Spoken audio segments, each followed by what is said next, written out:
Hey buddy, welcome into Old Mountain Bricks. Today we've got something exciting. We've got a Lego City update. We are going to tackle the old train engine shed. We got to place that somewhere in our Lego City, which means we have to do a lot of editing to our train track layout again. So stay tuned. Let's see what we can get into and see if we can find a place for it in the city. Let's go.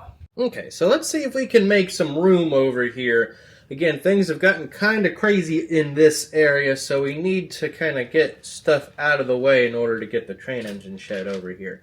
Problem is we've got minifigures all over the place because we've been working on the roads, and now the train just doesn't have anywhere to go. So we'll just kind of push everybody along the tracks here. I think it's time for this to go. We'll keep the Lego Masters in here, but we'll take this thing out as it doesn't really fit our city at the moment. And we'll see if we can work it in another way in the future. But now that at least gives us some room now. Now we just need to get to the other side in order to kind of do this here. Alright, we've had a few casualties along the way, but we've made it back. The good news is, even though it's not actually mills plated, it's still pretty solid with the amount of brick on there. So I think it's okay to carry compared to some other things. And honestly, it might not look bad back here.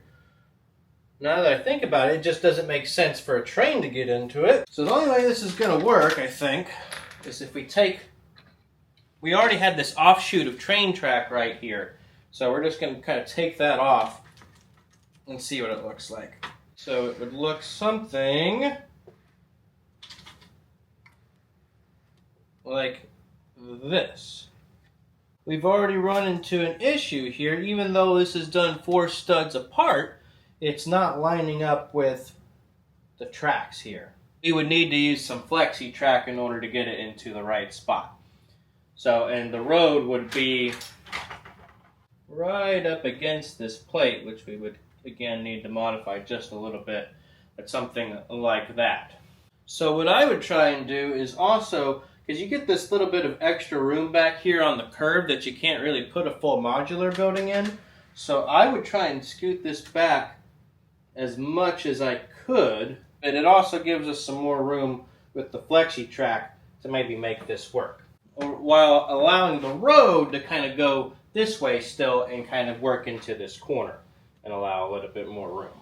It's almost a half base plate of space that we're gaining, so that could be helpful if we're able to do something like that.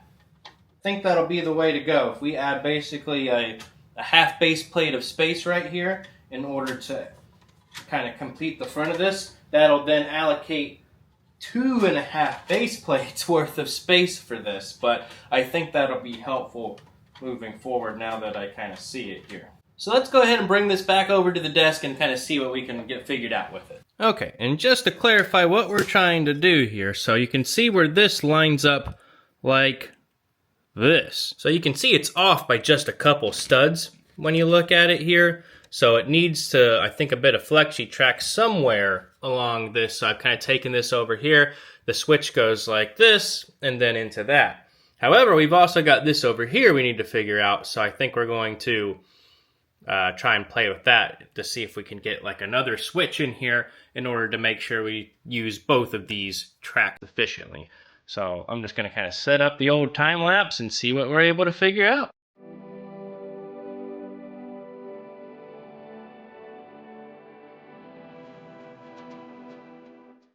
I think we're close on something here. So we've got the original switch track over there. I've put a piece of flexi track here in order to be able to add a second switch track, kind of going the same way as the other one, which allows me to do these 2 offshoots with this flexi track in order to try and line it up. And I think that's going to work. The problem I'm running into is this is not compatible with this, which again is just stupid, if I'm being honest.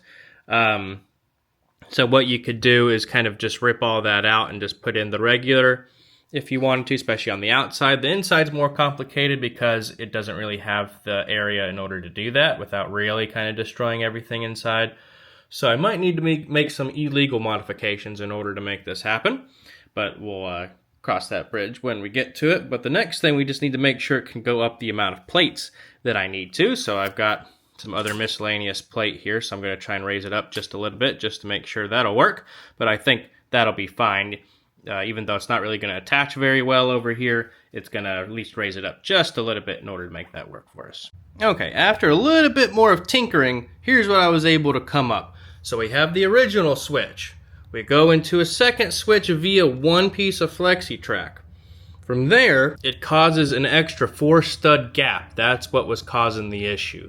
I tried a few different ways to not have that gap, but it's not going to line up unless I make some serious changes to the old train engine shed. But I don't think we're going to do that right this second. I then used 3 pieces of flexi track in order to get that to line up, and then I added a curve because I was just using so many flex tracks, and then 1 flexi track at the end. Both have been slightly modified illegally. We'll just skip over that part, but I think that's going to do. So now we just again need to go ahead and try and raise it up, and then I think this is going to work out for what we needed to do.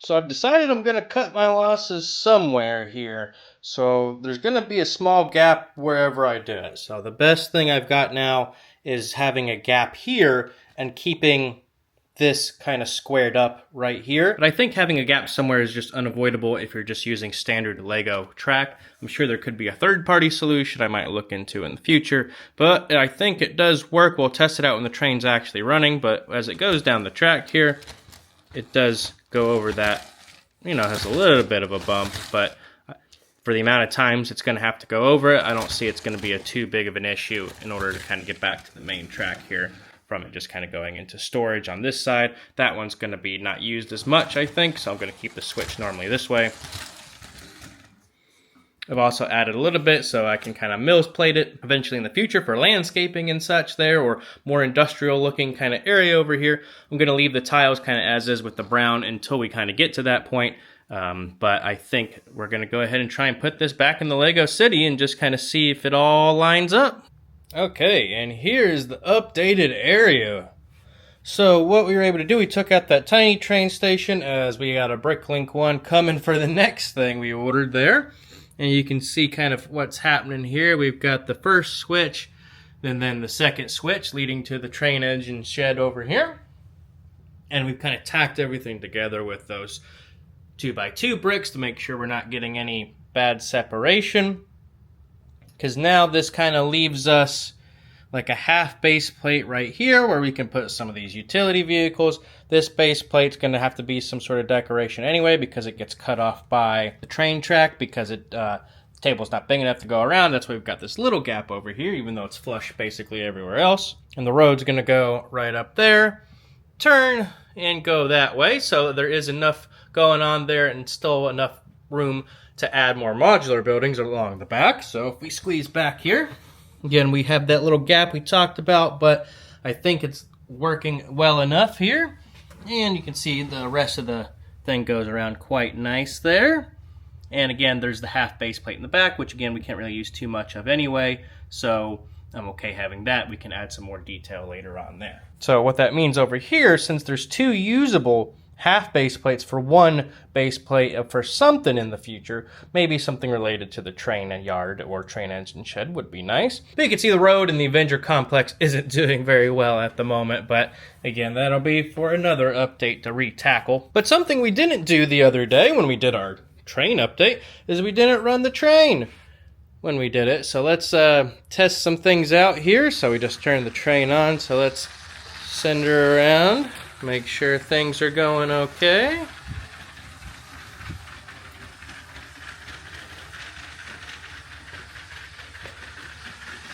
And looks good coming around there. Okay, so the train's looking good. So let's see if our switches are set the right way. We're like we used to do. We normally back the train into the yard here when it's not on the track. So okay, it's going around number 1, number 2. Boom. Probably should have turned it off before it hit the back, but that's okay. I guess the bumper's working. So there's enough room to have a train sitting there, looks like. So I think we did that correctly. Whenever it's ready, we can have it fly back out again. And again, that gap's not causing too much of a problem because we're not going to use it too often. It's not like the main track or anything. So let's send the train around one more time.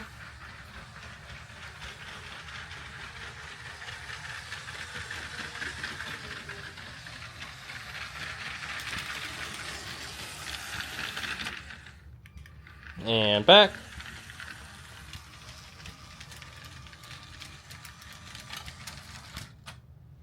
And looks good, looks good. So I think that looks pretty good for the train here. So I think we accomplished a lot. Again, we need to add some more details in the future, but that's just going to take some more part ordering, of course. But I think we've made some good progress. Okay, so I think we've still got a little bit of cleaning up to do, but I think we'll go ahead and end it there. We've made a lot of progress today. Hope you enjoyed this Lego City. Got a few things done. Got the train engine shed placed and a few other things done. So I appreciate you coming by Old Mountain Bricks Day. If you enjoyed the video, leave a like on the way out. Subscribe for more content coming. And until next time, have a good one.